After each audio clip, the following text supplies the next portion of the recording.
Good day, good afternoon, good evening, everyone. This is ViperAS for Viperland, and as you may recall from the end of last episode, we had just finished up Nether Spite, and we're coming into everyone's favorite thing, the chess event. This is exactly that. It's kind of a miniature version of chess, a little bit different, but you have to do this to move forward to the final boss. So if you want the pet the final boss can drop, or your tier 4 helm, or the achievement, you have to finish this event. The way it works, you run up to a piece, click them, and then you hit to control them. You have to start with your king, but after that, it'll replace your bar at the bottom with a new bar. 1 and 2 will be move and change facing, which do exactly what it says. 3 and 4 will be a different ability based on whatever piece you're in. The point is to kill the enemy king. You lose if your king dies, and you have to start the event in your king. You can't start in a pawn no matter how much you want to. You have to have at least one person, and since you're solo, you have to start with the king. That's what starts the event.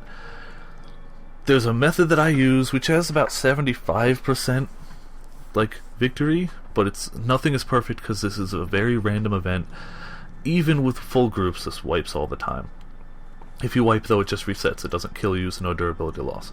Okay, so I'm going to show you the method that I use, and you start with the king, of course, and you hit heroism at first, and then you hop out. When you hop out, it teleports you back up here, and it gives you a recently in-game debuff, which is for 10 seconds you can't control another piece, but by the time you get to a piece it's only a few seconds. So you wait for that to go away, and you go into this pawn, move up 1, and hop out again.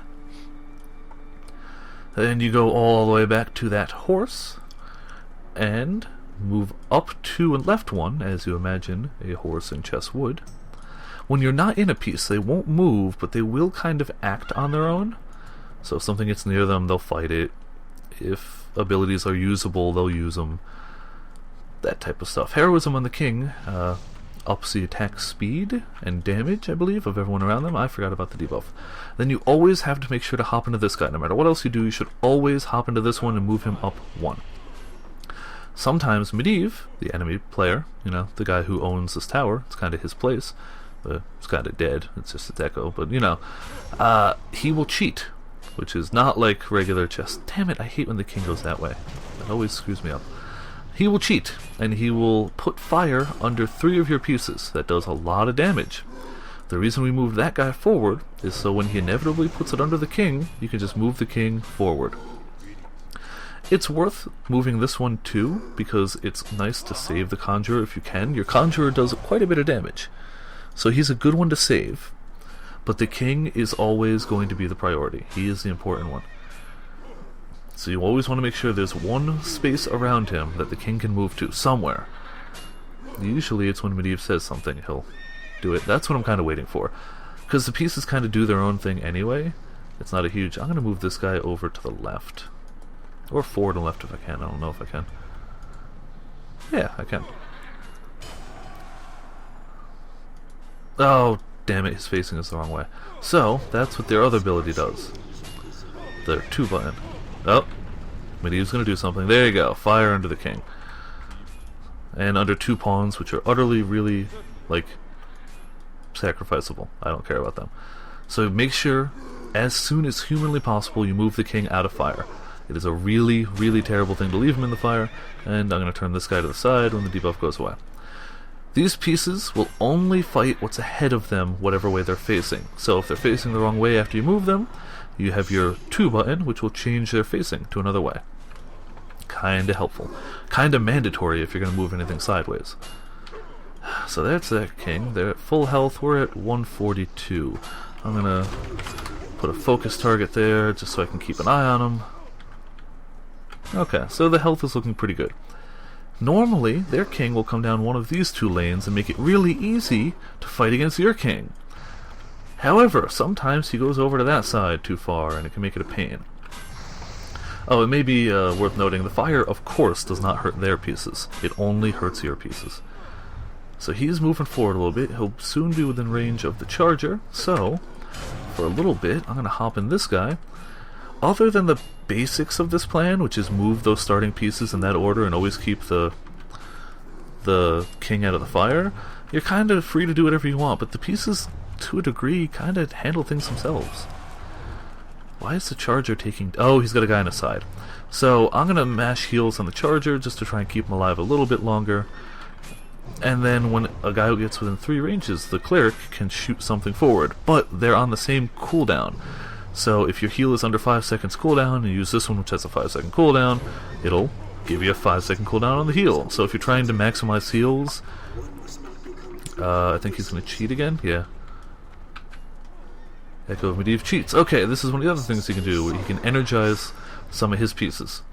Unless he energizes his, oh wow, his main guy is dead already. The Horde version of the Conjurer is the Warlock, who's already dead. If he energizes the King or the Warlock, you could be in trouble, because they can put out a lot of damage. Anything else, it's a mild annoyance. So, now it's King versus King. My guy's alive. My King's doing okay. His King is going down quicker. I don't know why specifically, but all I'm going to do is I'm going to sit here and I'm going to mash heals on my King, because the King's going to keep doing damage. He's not going to stop that. So what I want to do is just make sure my guy gets heals and the other guy doesn't. And that will pretty much win the game. Especially now that that guy's dead, the Conjurer is going to do some damage to the King, not a huge amount. This is not the most exciting event, and it is really randomized. I actually recorded this once before, and I failed. So, yeah. It is totally possible to fail this. But, if you follow the strategy, and they go King versus King, and you've got at least one healer alive, actually this is almost ideal. Both healers and the Conjurer still alive. He's got 2 of the bigger pieces, but who cares? They're not going to really interfere with the King battle, which is all that matters. As soon as the enemy King dies, it's game over, you win. So, again, this way has worked about 75% of the time for me.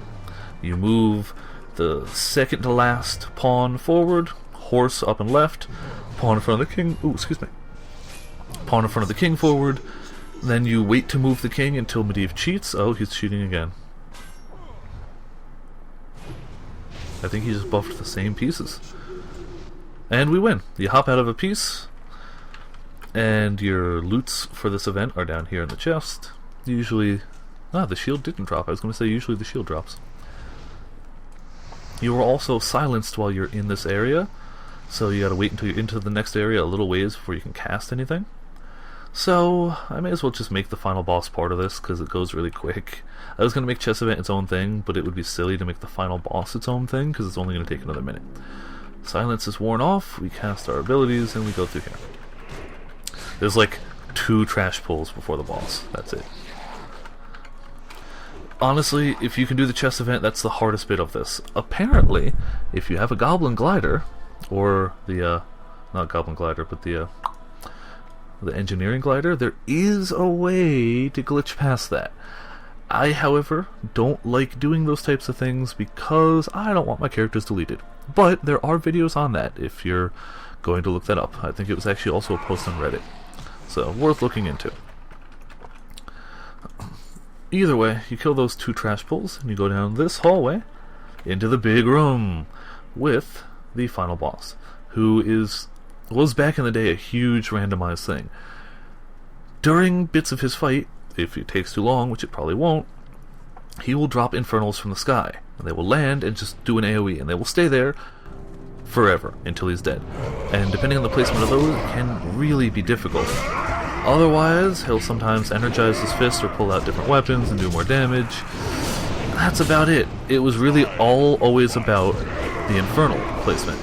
But now, doesn't really matter how low your damage is. At level 90, you're probably going to kill him before that ever happens. So you kill him. Oh, that's pretty cool. He drops a tier 4 helmet. Really cool if you are a class that isn't Death Knight or Monk. Again, the Warlock tier 4 is great. So, at that point you would have gotten your achievement, and you'd be pretty much set. He can also drop a pet. I think it's the Nether Space Abyssal. Yeah, I guess I don't have that one. That guy. So, Nether Space Abyssal can drop from him, I believe. But that has been all of Karazhan, soloed and done. Thank you for tuning in. I believe next time it's either going to be Serpent Shrine Cavern or the Eye. Oh no, it's going to be Gruul's Lair and Magtheridon, the other tier 4 droppers. That should be fun and interesting, especially Gruul's Lair. But thank you for tuning in, and tune in next time for more.